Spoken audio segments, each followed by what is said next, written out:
Fight!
Milena, Cassie Cage.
Triborg.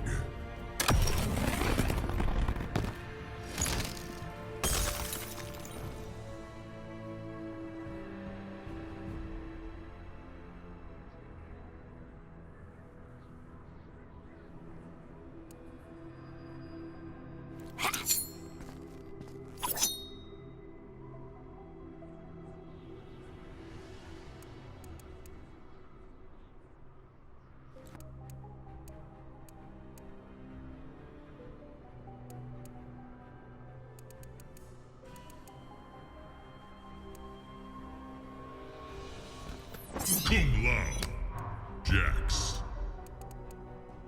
Kotal Khan, Kotal Khan, Kotal Khan.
Hashtag.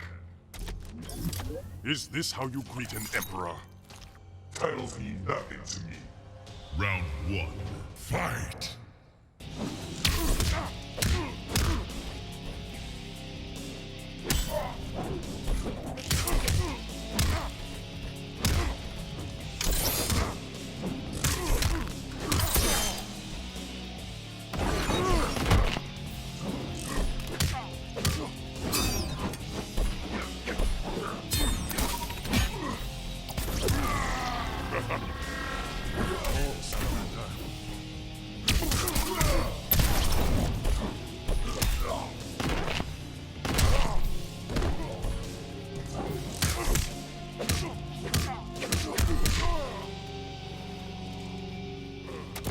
My abilities are perfected.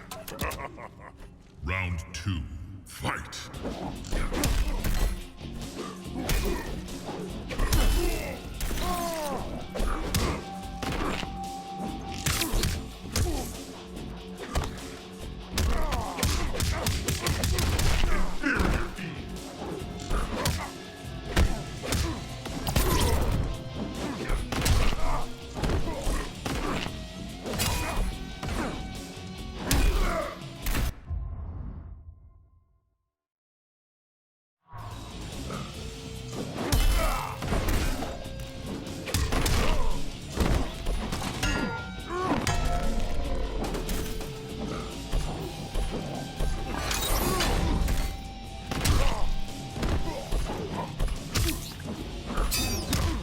Finish him!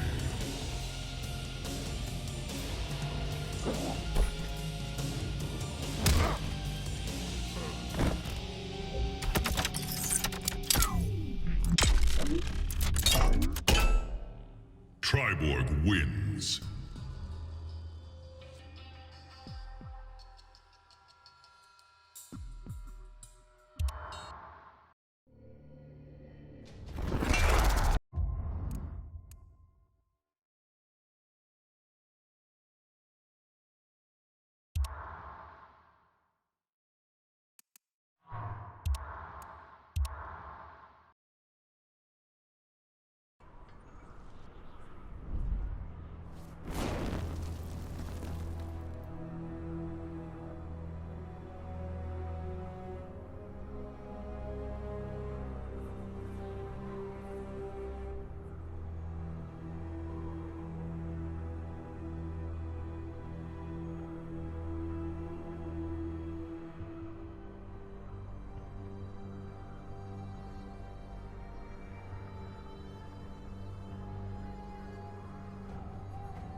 Alone once more, Ermac searched the labyrinthine corridors of Shao Kahn's old fortress, searching for the source of a faint voice calling to him.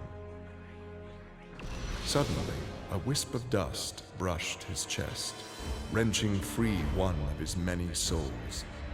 The dust took the form of a man who began to consume soul after soul. As the weakened Ermac stared helplessly, he recognized the mysterious figure. The sorcerer Shang Tsung, returned from death.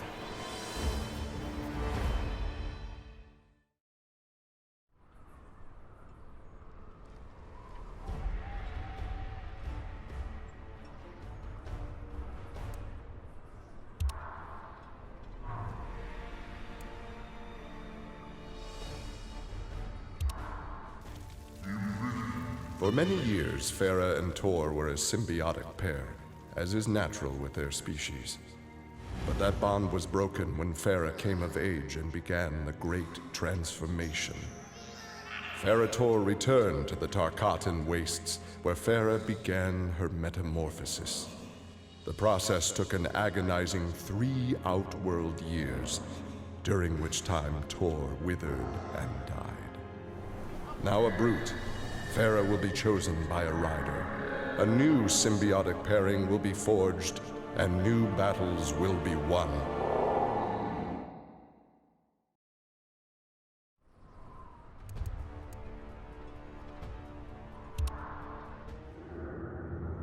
The Shokan had become outcasts for refusing to aid either side in the Outworld Civil War.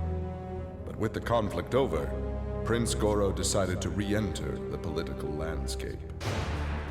Kotal Khan's armies were weak from years of battle. Alina's rebels were scattered. It was an easy matter for the Shokan to seize control. The newly crowned Emperor Goro had his rivals exterminated. No Aztec, Khitan, Edenian, or Tarkatan would usurp his throne.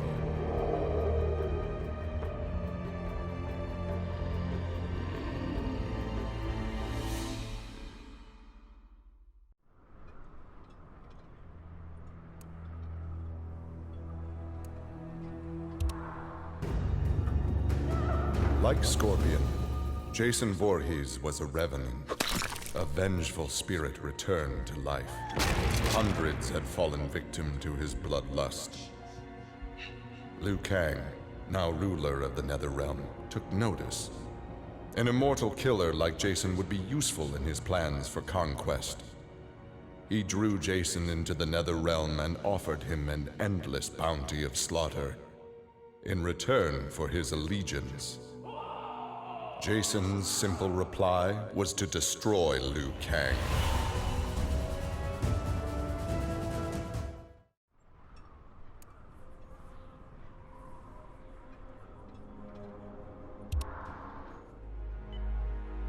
After Shinnok's fall, the hospitalized Johnny Cage asked Jax to fill in as leader of his squad. Jax agreed. It was a chance to spend time with and protect Jackie. Boarding their transport after a routine mission, Jax's greatest fears were realized as the mercenary Aaron Black sprung from the cargo bay and fired on the young heroes. Fortunately for Jackie and company, Jax's quick reflexes and bulletproof arms deflected the assassin's rounds. Jax quickly subdued Black, then slipped into shock as a red stain engulfed his chest.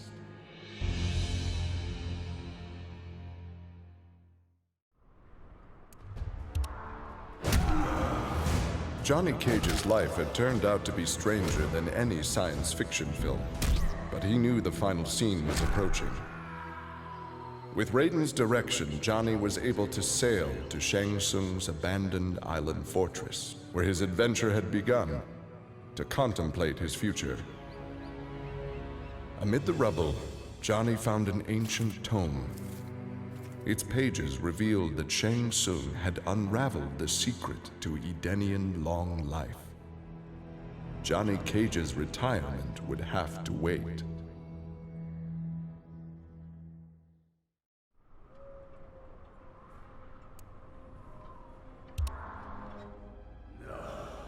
Kano had always been a survivor, but even he would one day succumb to fate. His ideals of ruthless terror would die with him, unless he could pass on his methods to a new generation. Combat, weapons, high-tech sabotage, torture, all would be part of the curriculum. But before his students could learn his techniques, Kano would beat the weakness out of them. They would understand, or die trying. Kano's first pupil? His own son. Class was now in session.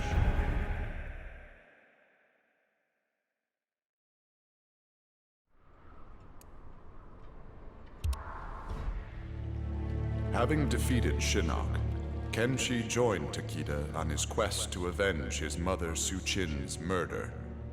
Their travels took them to a cave where he and Takeda freed a man, Taven, encased in a stalagmite. Kenshi told Taven that his brother, Dagon, was the founder of the Red Dragon Assassin Clan. Dagon had not only murdered Suchin, but his and Taven's parents as well. Together, Kenshi, Takeda, and Taven lay siege to the Red Dragon base. Dagon fell victim to Kenshi's rage. Suchin's murder had been avenged.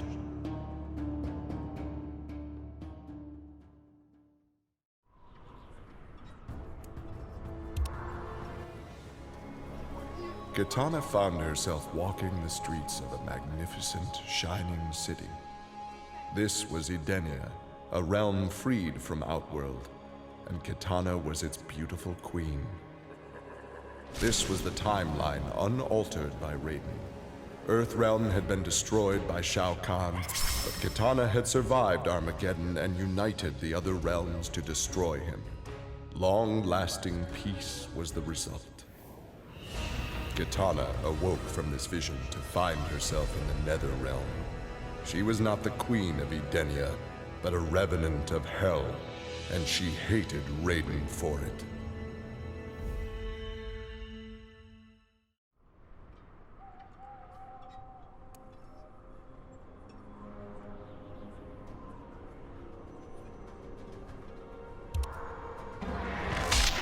Kotal Khan returned to Outworld determined to rebuild his forces.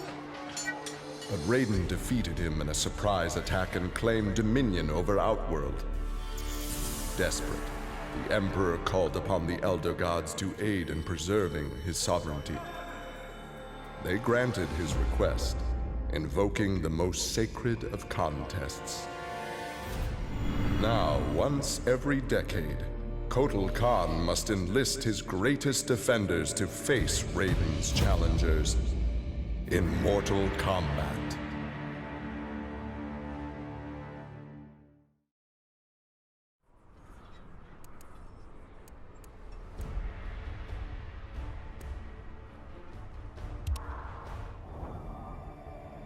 After Shinnok's defeat, Kung Lao found himself trapped in the Netherrealm, his soul corrupted by Quan Chi's dark magic. There he would have remained but for the aid of his cousin Kung Jin. Together, their Shaolin strength repelled the evil sufficiently enough for Kung Lao to escape that dark realm and control his inner demons. Compromised but not lost, Kung Lao now exists as an agent of vengeance. He will show evil no mercy.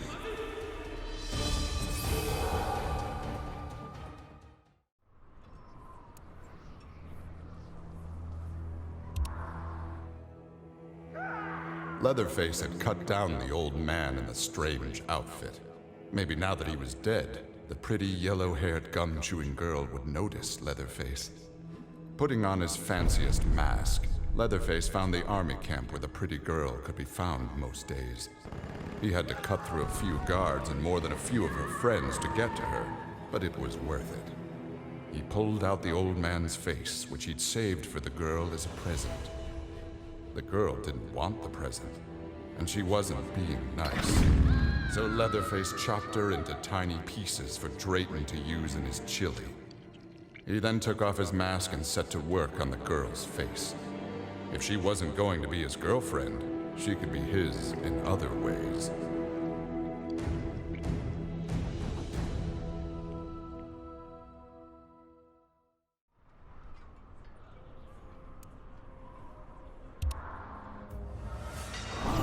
With Shinnok defeated, Liu Kang explored the Nether Realm, a world that, without Shinnok's controlling power, had descended into chaos. Liu Kang was no sorcerer or elder god, but his fighting skill was more than enough to beat Netherrealm's demons into submission. Liu Kang realized that Netherrealm was his for the taking, and that ruling appealed to him. He would assume Shinnok's throne and ponder the conquering of other realms.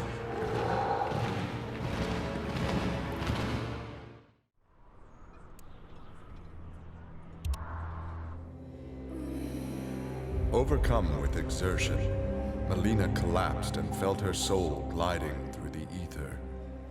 She awoke in an incubation chamber. Nearby were countless others, each containing an exact copy of her. Melina found she could read each being's mind and they hers. They quickly realized the benefit of so many fierce warriors sharing one mind. As they plotted revenge on their enemies, the architect of the Melina's awakening laughed quietly.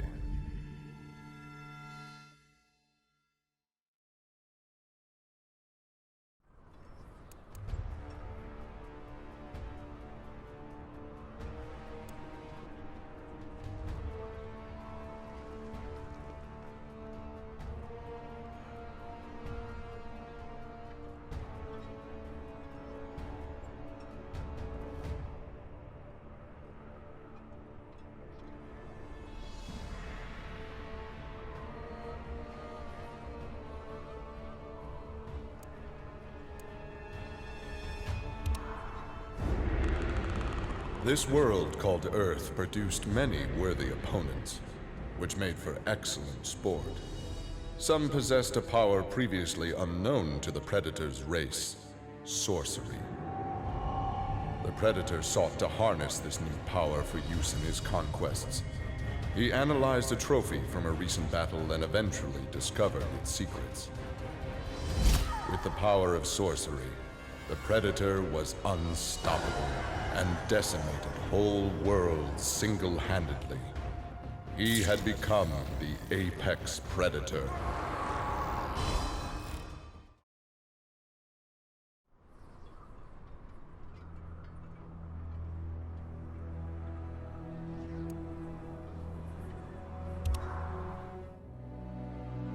Quan Chi had long been a servant of Shinnok. His role in freeing him from imprisonment had not gone unnoticed by the Elder Gods. Shinnok was no longer a threat, but Quan Chi's actions had given rise to a new power. After much deliberation, the Elder Gods contrived a plan to rebalance this power before it grew further. Free will was burned from Quan Chi's soul and replaced with a single directive. He must kill Raiden.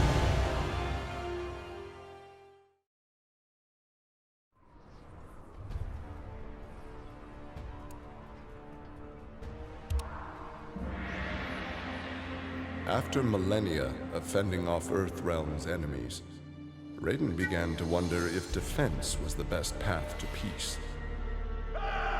In a change of tactics, Raiden and the Shirai Ryu attacked Kotal Khan's armies before they could rebuild.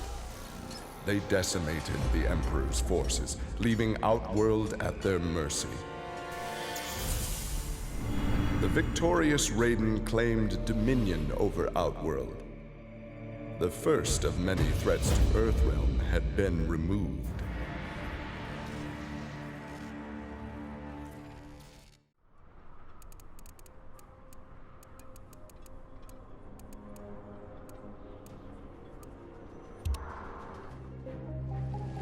After Shinnok's defeat, Reptile was ordered to Earthrealm by Kotal Khan to assess the damage. Such intel could prove useful in future conflicts. Stumbling upon a collapsed cavern, exposed during the crisis, Reptile was shocked to see raptors emerging from within. Unlike the rest of his race, these raptors had never left Earthrealm for the doomed realm of Zaterra, and thus had remained safe and hidden. Alone no more, Reptile vowed to remain with his rediscovered people and reclaim their Earthrealm homeland.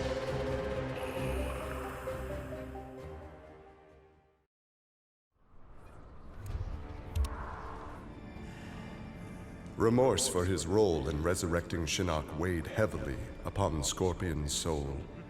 His desire for vengeance had brought Earthrealm to the brink of destruction. Scorpion offered to perform harakiri to atone for his offense. But Raiden suggested a more productive alternative. Instead of death, Raiden sentenced Scorpion to life. He imbued Scorpion with a small portion of the Jinsei's power, linking him to Earthrealm's essence. Scorpion and his Shirai Ryu clan would protect the Jinsei and Earthrealm forever.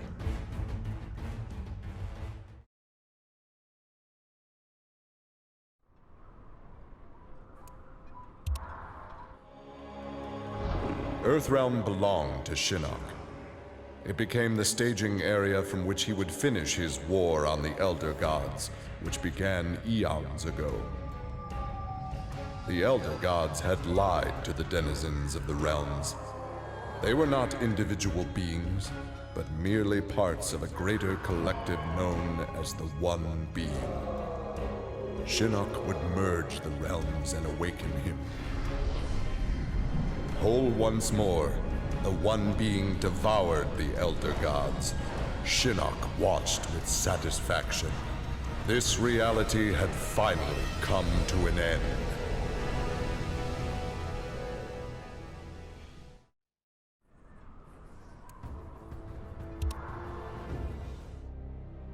Exhausted by her ordeals, Sonya slipped into a deep sleep and began to dream.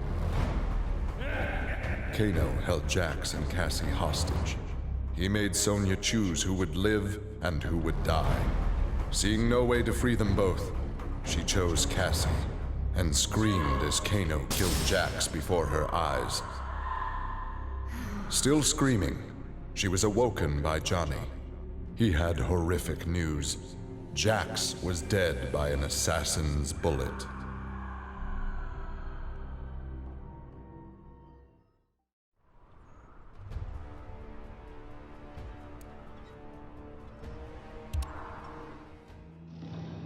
Grandmaster Sub-Zero knew his Lin Kuei clan would need more than martial arts to stave off future threats to Earthrealm. In the frozen reaches of Outworld, he found the answer. A female frost dragon with a clutch of eggs.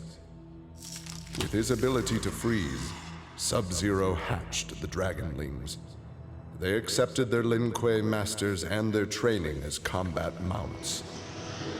With a force of dragon riders, the Lin Kuei's ferocity became legend. None dared risk conflict with Earthrealm.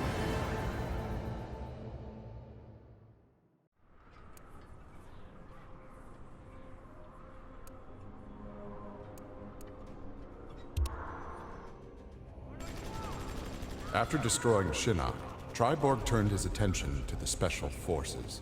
General Blade and the others fought valiantly, but their human weaknesses led to their inevitable defeat. Now with access to the SF computer network, Triborg used it to interface with the Lin Kuei storage drives from which he was spawned. He saved the brainwave data of dozens of his Lin Kuei brothers and sisters to the SF servers. The SF laboratories provided the materials necessary for Triborg to create cybernetic bodies for each one. Soon the downloads were complete. The Cyber Lin Kuei had been reformed. But because Sub-Zero had forever sullied the clan's name, Triborg decided to begin anew. He would henceforth be known as the leader of the deadliest clan in all the realms, the Takunin.